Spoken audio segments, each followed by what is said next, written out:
How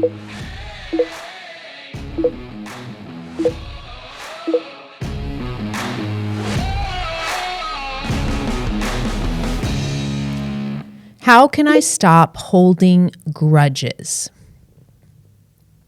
Okay, so grudges are interesting because literally what a grudge is, it's some form of resentment or a negative feeling that we have towards someone else, having to do with something that that person did to us. Okay, so it's a sort of a resentment, negative feelings that we have towards other people. Now, the interesting thing about grudges is that the only person that a grudge harms is us, right? It's ourselves. So it's a really kind of a poisonous energy because what's happening is that emotion is being generated inside of us. And so we end up poisoning ourselves. It has nothing to do with the other person. Now, an interesting thing about grudges, and I can sense it from this question, there's a kind of a longing to let it go. So when we hold a grudge, we know instinctively that it's not good for us. It doesn't feel good. It just drains us. It feels horrible. So the majority of us just want to be able to let go of these grudges. But there's really a lot to be learned from a grudge, especially the feelings, the intense negative feelings that sometimes we feel when we have grudges. Okay, so a couple of things that are really worth noticing if you have a grudge against someone, if you're holding on to a grudge.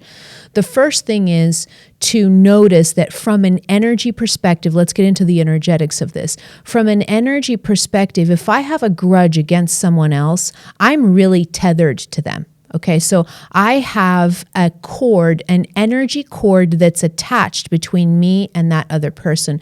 So I am tethered to that person. I'm attached to them. I'm stuck to them through an energy cord. Not a healthy energy cord, of course, but I'm still attached to them nonetheless. They still have pull over me. They're still they still hold power over me. Anytime there's an energy cord between myself and someone else, that person still holds power over me because whenever I have an energy cord attached to someone else, I'm losing my chi, I'm losing my power. So that's an important aspect to start with, is understanding that if I hold a grudge against someone, I am tethered to them. Okay, so let's start there. So when we think about it this way, one of the things that we want to do is we want to be able to cut that cord, all right? And you can do this in a variety of ways. You can do this with something as simple as just standing in front of the mirror, closing your eyes, and saying to yourself, I intend to cut this energy cord between myself and John or whoever you're holding a grudge against, okay? It's my intention to cut this cord now. And you can come up with different variations of this kind of prayer or intention ceremony that you may want to do to cut cords. Cutting cords is really important. That's one of the ways in which you can start freeing yourself from this energetic tethering that you may have with another person that you're holding a grudge against, all right? As soon as that cord starts to disintegrate, you'll start to feel better immediately, and the grudge itself will start to dissolve, okay? Now, an aspect here that I want to leave a side note is that if I cut an energy cord, but I'm not addressing the wound behind it, the energy cord will reestablish itself, okay? So that brings us to a second part that I want to take us to, and that is using the grudge as information, using the grudge to show you that there's something in you that is unhealed. This is so important. If I hold a grudge against someone, that automatically means that there is wounding within me pertaining to that person that's not healed. Okay. And so a lot of times people get disturbed because one of the emotions that we feel the most when we hold grudges is that resentment or anger. Very, very common emotions that we feel when we're holding grudges.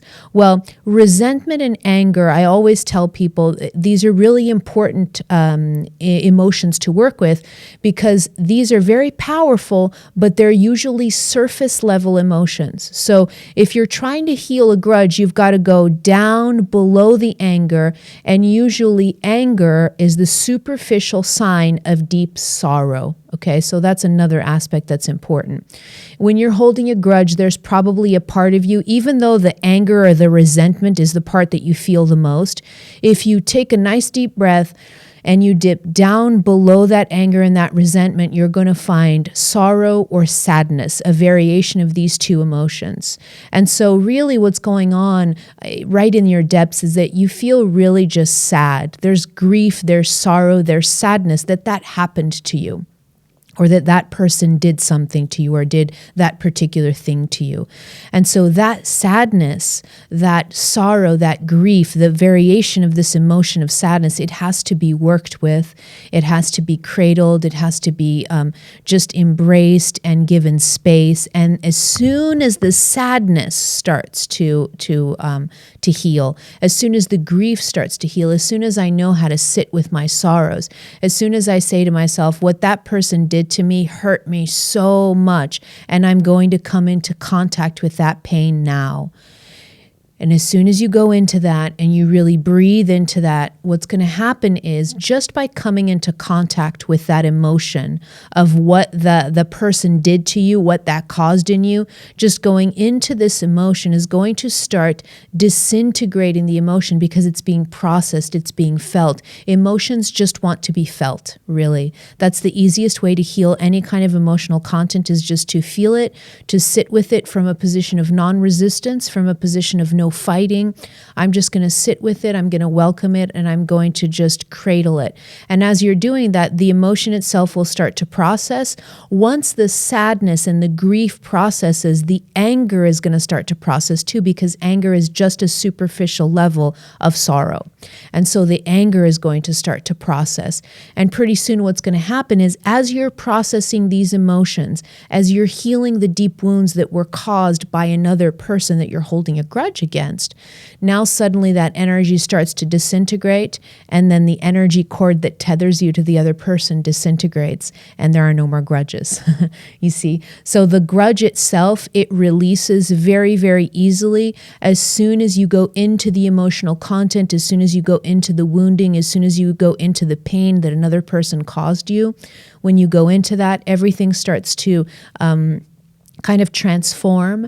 And as it transforms, the energy tethering that you had with the other person that you were holding a grudge against, it disintegrates. Okay. And it's not, letting go of a grudge is really not difficult. Sometimes what is harder is to do the work of healing and coming into connection with the emotions and the pain that was caused by another person. Okay. So get into that, cut the energy cords that you have with the other person, and then go into the pain or the sorrow, the sadness that the other person caused you. And as soon as you do that, all of the energy will be kind of dissolved and the grudge will disappear. I hope this helps.